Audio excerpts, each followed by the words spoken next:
Hello friends, இன்றைக்கி நம்ம ரொம்ப சூப்பரான யூஸ்ஃபுல்லான கிச்சன் டிப்ஸ் தாங்க பார்க்க போகிறோம். ஃபஸ்ட்டு டிப்பு என்னன்னு சொல்லி பார்த்தீங்கன்னா, ஒரு சட்டை நீங்கள் எடுத்து வச்சுக்கோங்க. சட்டை மேலே நீங்கள் பாருங்கள், பேனா கரை இங்கு கரை ரெண்டுமே கிறுக்கிருக்குங்க. இந்த கரையை எப்படி நம்ம க்ளீன் பண்ணலான்னு சொல்லி பார்க்கலாங்க. நம்ம நிறைய பேர் வீட்டில் பார்த்தீங்கன்னா குழந்தைங்களா இருக்கட்டும் பெரியவங்களா இருக்கட்டுங்க, நம்ம வெள்ளை சட்டையில் பேனா கரையோ இல்லை இங்கு கரை பட்டுச்சுன்னா அது க்ளீன் பண்ணுறதுக்கு ரொம்ப கஷ்டப்படுவோங்க.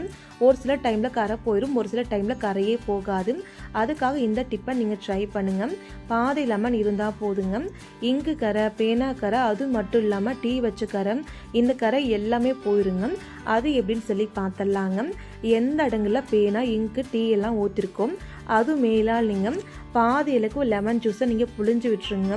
ஃபுல்லாக நீங்கள் பிழிஞ்சு விட்ட பின்னாடி அது மேலால் நீங்கள் ஒரு கொஞ்சம் போல் ஷாம்பு அப்படிலாம் விம்ஜல் நீங்கள் சேர்த்துக்கோங்க. அதுக்கப்புறம் உங்கள் வீட்டில் வேஸ்ட்டாக தூக்கி போடக்கூடிய ஒரு ப்ரஷ் நீங்கள் வச்சுட்டு லைட்டாக நீங்கள் தேய்ச்சி விடுங்க. இந்த மாதிரி நீங்கள் தேய்க்க நீங்கள் பார்த்தீங்கன்னா அந்த இங்கு கரை, பேனா கரை, டீ கரை எதுவாக இருந்தாலும் சரிங்க, எல்லா கரையுமே ரொம்ப ஈஸியாக வந்துடுங்க. நீங்கள் பாருங்கள், ஃபஸ்ட்டு பார்த்த கரைக்கும் இப்போ பார்க்குற கரைக்கும் உங்களுக்கே நல்லா வித்தியாசம் தெரியுங்க. ஃபஸ்ட்டு கொஞ்சம் அதிகமாக இருந்துச்சு, இப்போ கொஞ்சம் கம்மியாகிடுச்சு. அதுக்கப்புறம் நீங்கள் பார்த்தீங்கன்னா ஒரு கொஞ்சம் போல் தோசைமாக்கு போடக்கூடிய ஆப்பஸோட அந்த கரை மேலே நீங்கள் போட்டுக்கோங்க. மறுபடியும் நீங்கள் ப்ரஷ் வச்சு லைட்டாக நீங்கள் தேய்ச்சி கொடுங்க. இந்த மாதிரி நீங்கள் தேய்க்க நீங்கள் பார்த்தீங்கன்னா அந்த அழுக்கு எல்லாமே இருந்த இடமே தெரியாது, அந்த அளவுக்கு நீட்டாக க்ளீன் ஆயிரும். நீங்கள் பாருங்கள், இது ஃபுல்லாகவே நான் தேய்ச்சிட்டேன், எல்லா கரையுமே போயிடுச்சுங்க. பார்க்குமே ரொம்ப நீட்டாக க்ளீனாக இருக்குது, ரொம்ப ஈஸியாகவும் இருக்குங்க. இப்போ நம்ம ப்ரஷ் எடுத்து ஒரு ஓரம் வச்சுக்கலாங்க. இந்த துணியை நம்ம ஒரு ஓரம் வச்சுக்கலாங்க. அதுக்கப்புறம் நீங்கள் ஒரு பாத்திரத்தில் தண்ணி கொண்டு வந்து வச்சுக்கோங்க. இப்போ நம்ம க்ளீன் பண்ண துணி இருக்கு இல்லையா, அதை நீங்கள் தண்ணியில் போட்டு நல்லா நீங்கள் நலிச்சிட்டு 2 கை வச்சு லைட்டாக நீங்கள் கசக்கி கொடுங்க. இந்த மாதிரி கசக்கி விட்ட பின்னாடி பார்த்தீங்கன்னா மறுபடியும் நல்லா அழிச்சிட்டு நல்லா நீங்கள் புழிஞ்சிக்கோங்க. புழிஞ்சு விட்ட பின்னாடி பாருங்கள், இந்த பாத்திரத்து மேலே அந்த சட்டியை போட்டிருக்கேன், எந்த கரையுமே இல்லை. நீங்கள் பாருங்கள், பார்க்கும்போது உங்களுக்கே நல்லா தெரியும் நினைக்கிறேங்க. எப்பேற்பட்ட வெள்ளை துணி மேலே இங்கு கரை, பேனா கரை, டீ கரை இருந்தாலும் ரொம்ப ஈஸியாக போயிடும். கண்டிப்பாக ட்ரை பண்ணுங்கள். அடுத்த டிப்பு என்னன்னு சொல்லி பார்க்கலாம் வாங்க. நான் இன்றைக்கி அரிசி எடுத்து வச்சுருக்கேங்க. நம்ம வீட்டில் பார்த்தீங்கன்னா ரேஷன் அரிசியாக இருக்கட்டும் அப்படிலாம் சாப்பாட்டு அரிசியாக இருக்கட்டுங்க, அதிகமாக வாங்கிக்கும் போது ஒரு கொஞ்சம் நாளுக்குள்ளே வண்டு, புழு, பூச்சி எல்லாமே வந்துடுங்க. அந்த மாதிரி எதுவுமே வராமல் இருக்க இந்த டிப்பை நீங்கள் ட்ரை பண்ணுங்கள். ஒரு 7-8 கிராம்பு அரிசி கூட சேர்த்து கை வச்சு நல்லா மிக்ஸ் பண்ணி விட்டுருங்க. இது போல் எவ்வளோ அரிசி இருந்தாலும் இது போல் நீங்கள் மிக்ஸ் பண்ணி வச்சுக்கோங்க. எந்த ஒரு வண்டு, புழு, பூச்சி வரவே வராது. கண்டிப்பாக ட்ரை பண்ணி பாருங்கள். அடுத்த டிப்பு என்னன்னு சொல்லி பார்த்தீங்கன்னா, ஒரு வெத்தலை நீங்கள் எடுத்து வச்சுக்கோங்க. எதுக்காக நம்ம வெத்தலை எடுத்துருக்கோம் நீங்கள் பார்த்தீங்கன்னா, நம்ம வீட்டில் குழந்தைங்களாம் இருப்பாங்க இல்லையா, அவங்களுக்கெல்லாம் அடிக்கடிக்கு சளி இருமல் வந்துகிட்டே இருக்குங்க. அந்த மாதிரி சளி இருமல் போகிறதுக்காக கண்டிப்பாக இந்த டிப்பை நீங்கள் ட்ரை பண்ணி பாருங்கள். 2 நாள் யூஸ் பண்ணாலே போதுங்க, சளி இருமல் எல்லாமே அப்படியே படிப்படியாக குறைஞ்சிருங்க. அது எப்படின்னு சொல்லி பார்க்கலாங்க. ஒரு அகல் விளக்கு நீங்கள் எடுத்துக்கோங்க. அகல் விளக்குக்குள்ளே நீங்கள் பார்த்தீங்கன்னா விளக்கு எண்ணெய் ஊற்றி எப்பவும் போல் திரி போட்டுட்டு அகல் விளக்கை நீங்கள் பார்த்து வச்சுக்கோங்க. அதுக்கப்புறம் நீங்கள் பார்த்தீங்கன்னா நம்ம எடுத்து வச்ச வெத்தலை இருக்கு இல்லையா, அந்த வெத்தலை நீங்கள் எடுத்துகிட்டு இந்த நெருப்பை நீங்கள் நல்லா நீங்கள் சுட்டு எடுத்துக்கணுங்க. வெத்தலை ஃபுல்லாக நீங்கள் சுட்டு எடுக்கணுங்க. இது போல் நீங்கள் வெத்தலையை சுட்டு எடுக்கும்போது என்னாகும்னு பார்த்தீங்கன்னா அந்த வெத்தலை வாசனை நல்லா பரவுங்க. இந்த வெத்தலை நீங்கள் நல்லா சுட்டு எடுத்த பின்னாடி நீங்கள் பார்த்தீங்கன்னா குழந்தைங்க நெஞ்சு மேலே நீங்கள் போட்டு வச்சுக்கணுங்க. தொடர்ந்து நீங்கள் 2-3 நாள் மட்டும் பண்ணுங்கள், அதிக நாள் பண்ணாதீங்க. இதை நீங்கள் நெஞ்சு மேலே நீங்கள் போட்டு வச்சாலே போதுங்க, நெஞ்சு சளி கரைஞ்சிரும், சளி படிப்படியாக அப்படியே குறைஞ்சிருங்க. இதை நீங்கள் ரொம்ப நாள் யூஸ் பண்ணக்கூடாது, 2 நாள் 3 நாள் மட்டும் யூஸ் பண்ணுங்கள், அதிக நாள் யூஸ் பண்ணாதீங்க, ரொம்ப எஃபெக்டிவாக இருக்குங்க. கண்டிப்பாக ட்ரை பண்ணி பாருங்கள். அடுத்த டிப்பு என்னன்னு சொல்லி பார்க்கலாம் வாங்க. ஒரு டீ கப் நீங்கள் எடுத்து வச்சுக்கோங்க. உங்கள் வீட்டில் வேஸ்ட்டாக தூக்கி போடக்கூடிய ஒரு டீ கப்பு தான் எடுத்து வச்சுக்கோங்க. இதை வச்சு நம்ம அழகான ஒரு ஆர்கனைசர் ரெடி பண்ணிடலாங்க. அதுவும் நம்ம வீட்டில் குழந்தைங்களுக்கு பிடிச்ச மாதிரி. அது எப்படின்னு சொல்லி பார்க்கலாம் வாங்க. கூடவே நீங்கள் ஒரு சிசரையும் எடுத்து வச்சுக்கோங்க. டீ கப்பை நீங்கள் கையில் எடுத்துகிட்டு பார்த்தீங்கன்னா 2ஆக நீங்கள் மடிச்சுக்கணுங்க.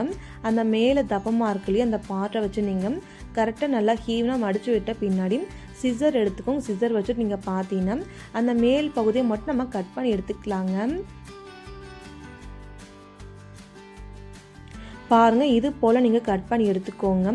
அதுக்கப்புறம் நீங்கள் பாருங்கள், டீ கப் அப்படியே வச்சுக்கோங்க. அந்த மேலே இருக்கிற கட் பண்ணோம் இல்லையா, அதை நீங்கள் ஒரு பக்கம் மட்டும் கட் பண்ணிக்கோங்க. ஒரு பக்கம் கட் பண்ணிட்டு அந்த டீ கப்புக்குள்ளே இது போல் நீங்கள் வச்சுட்டு பின் பண்ணிக்கலாம். அப்படி இல்லைனா கம்மை ஒட்டி வச்சுக்கலாம். அப்படிலாம் நீங்கள் டபுள் டேப்பும் போட்டு ஒட்டிக்கலாங்க. நான் இன்றைக்கி ஸ்டாப்லர் வச்சுட்டு பின் பண்ணிக்கிறேங்க. இதே போல் நீங்களுமே உங்கள் வீட்டில் நீங்கள் ட்ரை பண்ணி பாருங்கள். ஒருவேளை அந்த கைப்பிடி ரொம்ப லென்த்தாக இருந்துச்சுன்னா கீழே 2ஆக மடித்து நீங்கள் மறுபடியும் நீங்கள் ஸ்டாப்லர் பண்ணிக்கலாங்க. ஒன்றும் பிரச்சனை கிடையாது. இப்போ பாருங்கள், நான் ஒரு பக்கம் ஸ்டாப்லர் பண்ணிட்டேன். இன்னொரு பக்கம் நம்ம ஸ்டாப்லர் வச்சுட்டு கீழே மட்டும் ஒரு கொஞ்சம் போல் எக்ஸ்ட்ரா இருக்கு இல்லையா, அதனால் கொஞ்சம் மடிச்சுட்டு அதுக்கப்புறம் எப்பவும் போல் நம்ம ஸ்டாப்லர் பண்ணிக்கலாங்க. ஒரு 2-3 பின்னு போல் நீங்கள் பண்ணி வச்சுக்கோங்க. அப்போ தாங்க ரொம்ப நேரத்துக்கு நல்லா க்ரிப்பாக இருக்கும், கீழேயுமே பிஞ்சு விழாமல் இருக்கும். இது எதுக்காக நம்ம ரெடி பண்ணியிருக்கோம் நீங்கள் பார்த்தீங்கன்னா, நம்ம வீட்டில் குழந்தைங்களா இருப்பாங்களே, நமக்கு எப்பயாச்சும் கோச்சிட்டு இருப்பாங்களே, அந்த டைமில் நீங்கள் இந்த கப்புக்குள்ளே நீங்கள் ஒரு சாக்லேட் வச்சு கொடுத்து பாருங்கள், ரொம்ப ஹாப்பி ஆகிடுவாங்க. கண்டிப்பாக ட்ரை பண்ணி பாருங்கள். இந்த டிப்பு ரொம்ப யூஸ்ஃபுல்லாக இருக்குங்க. அடுத்த டிப்பு என்னன்னு சொல்லி நீங்கள் பார்த்தீங்கன்னா, நான் இன்றைக்கி பாப்பாவுடைய பாவாடை சட்டையை எடுத்து வச்சுருக்கேங்க. இது மேலே நீங்கள் கொஞ்சம் போல் எண்ணெய் ஊற்றிக்கோங்க. நான் எதுக்காக எண்ணெய் ஊற்றுட்டு நீங்கள் பார்த்தீங்கன்னா, நம்ம நிறைய பேர் வீட்டில் பார்த்தீங்கன்னா பழைய துணியாக இருக்கட்டும், புது துணியாக இருக்கட்டுங்க, எண்ணெய் பட்டாலே போதுங்க. நம்ம என்ன தான் துணியை ஊற வச்சு நம்ம துவைச்சி காய போட்டாலுமே அந்த எண்ணெய் கரை அப்படியே இருக்கும். நிறைய பேர் எண்ணெய் பட்ட துணியை யூஸ் பண்ண மாட்டாங்க, ஏன்னா ஒரு கரை மாதிரி அப்படியே படிஞ்சிருக்குங்க. அந்த மாதிரி கரை போகிறதுக்காக இந்த டிப்பை நீங்கள் ட்ரை பண்ணி பாருங்கள். எந்த வித கெமிக்கல் இல்லைங்க, ரொம்ப ஈஸியாக நீங்கள் க்ளீன் பண்ணிடலாங்க. அதுக்காக இன்றைக்கி நான் என்ன எடுத்துருக்கேன் நீங்கள் பார்த்தீங்கன்னா, கோதுமை மாவு தாங்க எடுத்திருக்கேன். ஒருவேளை உங்கள் வீட்டில் கோதுமை மாவு இல்லைன்னா அதுக்கு பதிலாக நீங்கள் மைதா மாவு, அரிசி மாவு, அப்படிலாம் நீங்கள் கடலை மாவு கூட எடுத்துக்கலாங்க. நான் பார்த்தீங்கன்னா ஒரு கொஞ்சம் போல் மட்டும் கோதுமை ஒன்று சேர்த்துட்டு ஒரு ப்ரஷ் வச்சு நல்லா நீங்கள் தேய்ச்சி விட்டுக்கோங்க. எந்த இடங்களில் எண்ணெய் கரை பட்டிருக்கோ அந்த இடங்களில் மட்டும் நீங்கள் மாவை நீங்கள் சேர்த்துட்டு ஒரு ப்ரஷ் வச்சு நீங்கள் தேய்ங்க. நீங்கள் தேய்க்க நீங்கள் பார்த்தீங்கன்னா மாவு கொஞ்சம் கம்மியாகிற மாதிரி இருக்கும். அந்த டைமில் நீங்கள் பார்த்தீங்கன்னா இன்னும் கொஞ்சம் மாவு கொட்டு நீங்கள் சேர்த்துட்டு மறுபடியுமே நீங்கள் ப்ரஷ் வச்சு நீங்கள் தேய்ச்சி விட்டுருங்க. இது போல் நீங்கள் தேய்க்க நீங்கள் பார்த்தீங்கன்னா அந்த எண்ணெய் தன்மை ஃபுல்லாகவே மாவு இழுத்துருங்க. அதுக்கப்புறம் நீங்கள் எப்பவும் போல் துணியை ஊற போட்டுட்டு எப்பவும் போல் நீங்கள் காய போட்டுக்கலாங்க. துணியில் கொஞ்சம் கூட எண்ணெய் கரை இருக்கவே இருக்காது. இப்போ பாருங்கள், நான் ஃபுல்லாகவே க்ளீன் பண்ணிட்டேன். அந்த மாவு எல்லாமே தள்ளிட்டேன். இப்போ பார்த்தீங்கன்னா உங்களுக்கே நல்லா தெரியும்னு நினைக்கிறேன், அந்த எண்ணெய் கரை எதுவுமே இல்லைங்க. அதுக்கப்புறம் எப்பவும் போல் நார்மலாக நீங்கள் வாஷ் பண்ணி காய போட்டுக்கோங்க. இதுக்கப்புறம் எண்ணெய் கரை பட்டுச்சுன்னு சொல்லிட்டு துணியெல்லாம் ஓரம் கட்டாதீங்க. கண்டிப்பாக அந்த டிப்பு ரொம்ப யூஸ்ஃபுல்லாக இருக்கும். ட்ரை பண்ணி பாருங்கள். இந்த டிப்ஸ், இந்த வீடியோ உங்களுக்கு ஏதாச்சும் ஒன்று பிடிச்சிருந்தாலுமே நம்மளோட சேனலுக்கு ஒரு சப்ஸ்கிரைப் பண்ணுங்கள், லைக் பண்ணுங்கள், கமெண்ட் பண்ணுங்கள், ஷேர் பண்ணுங்கள். மறக்காமல் ட்ரை பண்ணி பாருங்கள். Thank you friends. நாளைக்கு பார்க்கலாம்.